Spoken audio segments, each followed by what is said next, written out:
Hello, let's chat. I do want to let you know I'm not chatting with you out of the kindness of my heart. I'm doing so because when my sister left for work today, she texted me and said, Marissa, make a video. And I said, okay. I did run into some roadblocks though. The first issue was I also had to work. I do work less hours than her and have a bit more of a flexible schedule, but I had meetings and things to do today. So that was the priority because I gotta pay for food. The other big thing that some may argue is the bigger issue, I had no idea what to make a video on. I was going through my head trying to think about what ideas I've had recently. And I was like, well, I'm editing a marathon vlog. And I tried to do the cool thing where you like write on a piece of paper and make it look all artsy. It didn't work. So I was like, we're going to pause that for a second because I'm getting annoyed.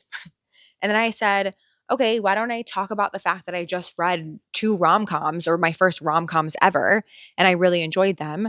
But I made the mistake of getting on Reddit and learning that I shouldn't like these books, that there's other rom coms I should like.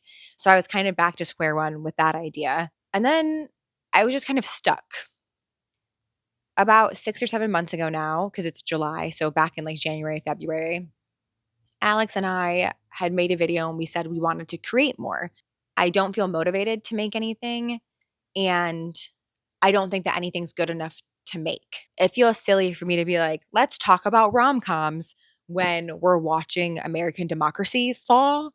I want to talk about both, right? Like, I want to talk about the little things I'm enjoying in life, but I also want to recognize there's bigger things happening outside of myself. And then the other thing about nothing feels good enough. As a lot of people have said, like, we just need to be okay with making things that are bad. And my brain can't accept that right now, which you might watch this and be like, girl, have you seen what you've made?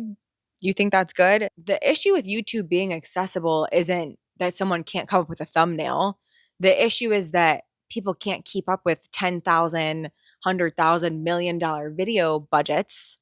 And so it feels like you shouldn't make anything if you can't make that, which I know isn't true because most of the people I watch are just people who sit and talk or do video essays or do simple things. It's kind of like a circle. It circles back to making it feel not motivating, but also feels like you don't know what to make. So this is just my kind of call out to myself and to all of you. Make something bad. Make something boring, make something with bad camera angles, make something where this frame's probably too wide right now. The microphone, this is a cheap microphone. It probably has audio that's off. We have to have something to hold on to. Like I said, these little moments of joy are always good, but also having something like this where I am sitting down and saying, I didn't just watch 2 hours of Lil Simsy building a house. Instead, I decided to sit down and chat with you. I think is really important. You just have to do it. I see where there's that very large company that has made that their logo. Hmm, interesting.